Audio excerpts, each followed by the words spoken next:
China is dealing with a COVID-19 nightmare. Over 80,000 tourists are stranded in Sanya, a town dubbed as China's Hawaii. The economy is slowing down due to zero COVID policies, and China's youths are facing a bleak job market. Let's start off with the situation in Sanya. It is a popular beach resort town. Authorities have now cancelled all flights and trains from Sanya. Travelers must present 5 negative PCR tests over 7 days to leave. Essential services like supermarkets and pharmacies remain open, but entertainment venues have been closed in the popular resort town. More importantly, these curbs come during the peak tourist season. It's not quite like, I guess, the Shanghai lockdown where we couldn't step a foot out our door. But it seems to be a little bit more relaxed, but it's difficult to tell. Maybe that it could just be for people tourists that are stranded and stay at hotels. We've heard stories that the residents of Sanya that are in their apartment buildings might actually be having a more difficult time. So we got a letter under the door last night saying from today there will be no swimming in the sea or walking on the beach. And that's confirmed because there's a security guard on the beach as we speak. I'm guessing guarding the beach so nobody goes on it. And as the world opens up, China is one of the only countries to follow a zero COVID policy. In the recent few months, several Chinese cities have been under complete lockdown, and this includes the financial hub of Shanghai. 25 million residents there were under a 2-month lockdown. This zero COVID policy is already impacting the Chinese economy. China's economy contracted sharply in the second quarter of this year. Lockdowns have hit businesses and consumers alike. Factories have switched back to the slow lane. There is a slump in the property market, and job cuts are still plaguing the economy. China's national GDP target was set in March at 5.5%. This was before the COVID-19 surge led to the locking down of its main cities. Economists have since warned that achieving the 5.5% goal is not possible, and they predict that the growth will be around 4%. If it happens, it will be a first for Beijing. It has never missed a GDP target by this margin ever in the past. And this comes as China's youth are desperate for work in a bleak job market. There are over 11 million new graduates waiting for jobs. Most of these graduates often come from the urban families. They are the biggest winners from China's economic growth. For years, economic growth has been an important source of political support. The ruling party needs these graduates to propel the industrial development. But this year, China's job drought is a result of the zero COVID policies. The official unemployment rate in June for people aged 16 to 24 was almost 20%.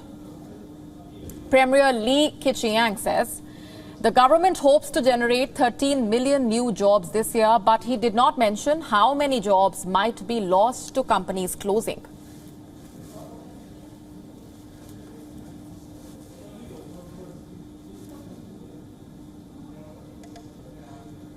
And let's go straight across now to Greg Swenson with me from London. Greg is the founding partner of Brig Macadam Limited.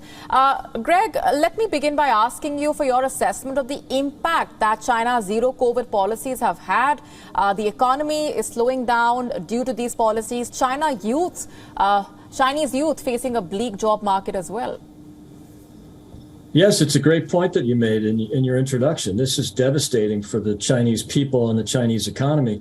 It's probably worse than the government admits, so you look at the official numbers and with some degree of doubt about those numbers. But also, I think things get worse before they get better. You mentioned that the numbers have been revised from 5.5% down to 4%. The IMF just cut the growth forecast for 2022 to 3.3%. That's down from their estimate of 4.4%. So both the government and the multilateral banks, as well as the Wall Street firms, are reducing their numbers. I've seen some below 3%. So look, this is much worse than the CCP will want to admit.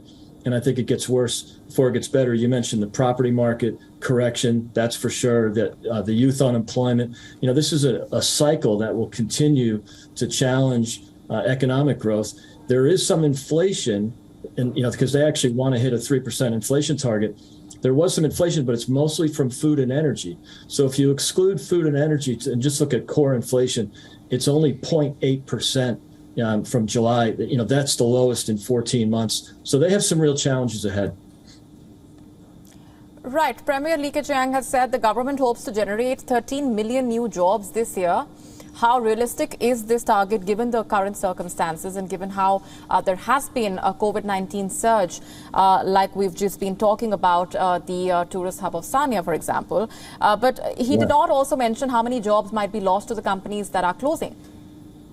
Right. I mean, it's a great point. And you look what they did to Shanghai, for the 2-month lockdown, there was a 14% drop in economic output in the second quarter in Shanghai year over year. So, these are devastating policies. The government is not being honest. That's not unusual for the CCP, but they're really, not being honest about vaccinations. And it's created a lot of suspicions around the vaccinations and vax hesitancy.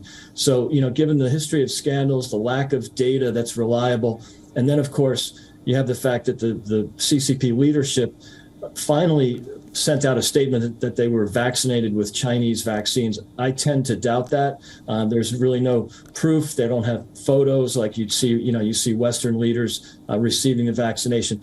I'm quite sure they either didn't get a vaccination or they got the Western vaccination. So you still have 27 million people over the age of 60 that are not vaccinated, 33% of those over 60 not boosted.